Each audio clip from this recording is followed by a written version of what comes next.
नमस्कार बच्चों, कैसे हो आप सब। आशा करता हूँ आप सब अच्छे होंगे। आज मैं आपके लिए लेकर आया हूँ अर्धवार्षिक परीक्षा कक्षा से विषय गणित का मॉडल पेपर, जो आपके आने वाली अर्धवार्षिक परीक्षा के लिए मोस्ट इम्पोर्टेंट प्रश्न रहेंगे। तो आप सबसे निवेदन है कि वीडियो को पूरा देखें और चैनल को सब्सक्राइब करें। चलो वीडियो शुरू करते हैं। पहला प्रश्न, सांख्यिक भाग को निरूपित करने वाली भिन्न है, यानी ये जो भाग दिया गया है इसके अंदर सांख्यिक भाग को निरूपित करने वाली भिन्न कौन सी है।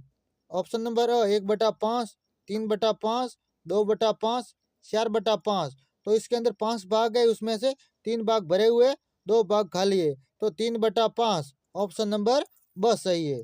अगला प्रश्न, आयत में भुजाओं की संख्या होती है। आयत होता है, उसके अंदर भुजाओं की संख्या कितनी होती है। 3, 2 या 1। ऑप्शन नंबर स 4। आयत के अंदर भुजाओं की संख्या 4 होती है। अगला प्रश्न, 3/10 का हर होगा। ऊपर वाले को अंश बोलते हैं, नीचे वाले हर बोलते हैं। तो इसके अंदर 3/10 का हर कौन सा है। 3, 5, 10, 1। ऑप्शन नंबर स 10। 10 है वो इसका हर है। अगला प्रश्न, सम संख्या का इकाई अंक होता है। सम, कोई भी सम संख्या हो, उसके इकाई का अंक होगा 2, 4, 6, 8, 10 या 0। तो इसके अंदर 1, 4, 7, 5।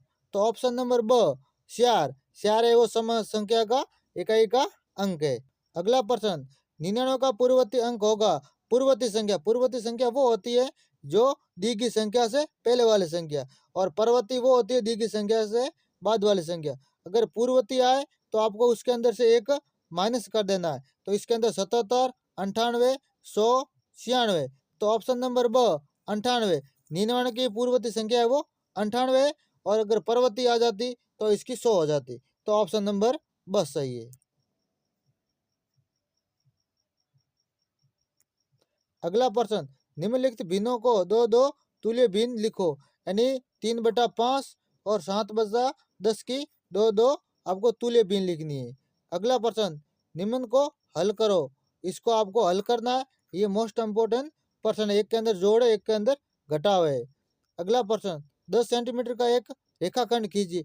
आपको 10 सेंटीमीटर का एक रेखाखंड खींचना है इस तरह। अगला प्रश्न, निम्न भिन्नों को सरल भिन्न के रूप में लिखिए। इस भिन्नों को आपको सरल भिन्न के अंदर लिखना है। तो आपको क्या करना होता है, 5 और 3 को गुणा कर देना है 15, और 15 और 4 को जोड़ देना है। तो 15 और 4 19/5 हो जाएगा। अगला है वो, आपको ये 8 और 6 का गुणा कर देना। 8 संग 48, 48 और 2 जोड़ दो 50, 50/6। अगला प्रश्न, संख्या 1 से 10 तक को रोमन पद्धति में लिखनी है। रोमन संख्या वो होती है, रोमन 1, 2, 3, 4, 5, 6, 7, 8, 9 और 10। ये रोमन संख्या है, इसके अंदर आपको लिखनी है। निम्न संख्या को भारतीय संख्याखंड पद्धति में लिखनी।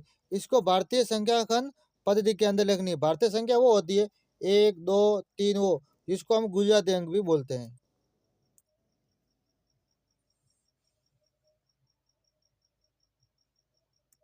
निम्न आकृति का क्षेत्रफल ज्ञात कीजिए। इसके अंदर हमें क्षेत्रफल ज्ञात करना। ये आयत का क्षेत्रफल है, तो आयत का क्षेत्रफल का सूत्र होता है लंबाई गुणा चौड़ाई।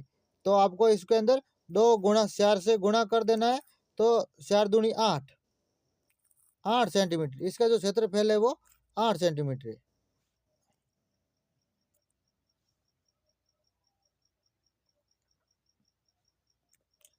अगला प्रश्न,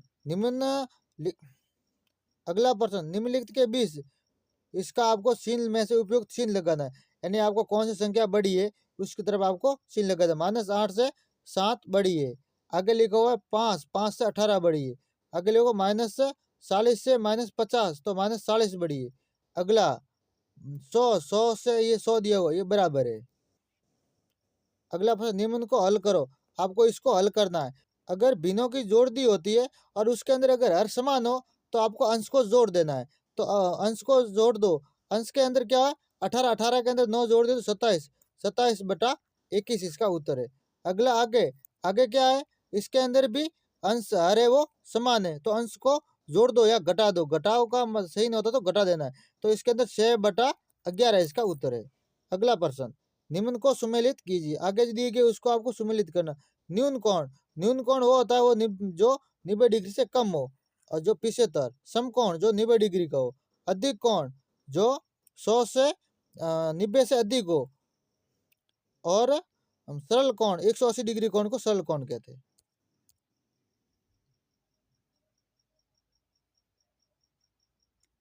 हाँ, 16%। त्रिभुज इसकी भुजा 4 सेंटीमीटर, 5 सेंटीमीटर और 7 सेंटीमीटर, इसका परिमाप ज्ञात कीजिए। यानी इसका आपको परिमाप ज्ञात करना है। तो आपको परिमाप ज्ञात करने के लिए तीनों को जोड़ देना है। 5 5 और 7 हो गए 12, 12 और 4 कितनी होगी 16, 16 सेंटीमीटर इसका परिमाप है। अगला प्रश्न, रिक्त स्थानों की पूर्ति कीजिए। रिक्त स्थान यानी आपको यहाँ खाली जगह भरनी। 1 मीटर बराबर 100 सेंटीमीटर, 1 लीटर बराबर 1000 मिलीलीटर। अगला प्रश्न, 8 और 9 के प्रथम 3 गुणज लिखने। 8 और 9 के प्रथम 3 गुणज लिखने। अगला प्रश्न, 18 और 27 का मसब ज्ञात कीजिए। अगला प्रश्न, 9, 18, 24 का लसब ज्ञात करना। ये मोस्ट इंपोर्टेंट प्रश्न है, आपको कर लेने हैं। अगला प्रश्न, कक्षा 6 के 15 विद्यार्थियों ने गणित विषय में प्रथम वर्ग में प्राप्त निम्न अनुसार है। यानी उन्होंने जो अंक प्राप्त किए वो इसके अनुसार है। तो इसके लिए आपको प्राप्त अंक के लिए मिलान चिन्ह का प्रयोग करते हुए एक सारणी में व्यवस्थित करना है। इसको आपको सारणी में व्यवस्थित करना है। प्राप्त अंक 10 कितने विद्यार्थियों द्वारा प्राप्त किए गए हैं, तो 10 इसके अंदर कितने विद्यार्थी, 1 और 2 विद्यार्थियों द्वारा क्या किया गया है। तो ये मोस्ट इंपोर्टेंट प्रश्न है, आपको याद कर लेना है। अगला प्रश्न, निम्न को सुमेलित कीजिए। वापस इसको सुमेलित करना है। 7 मतलब सप्तभुज, 5 पंचभुज, 4 चतुर्भुज, 8 अष्टभुज। आज के लिए इतना ही। मोस्ट इंपोर्टेंट प्रश्न है, आप स्वयं को ढूंढ लेना है।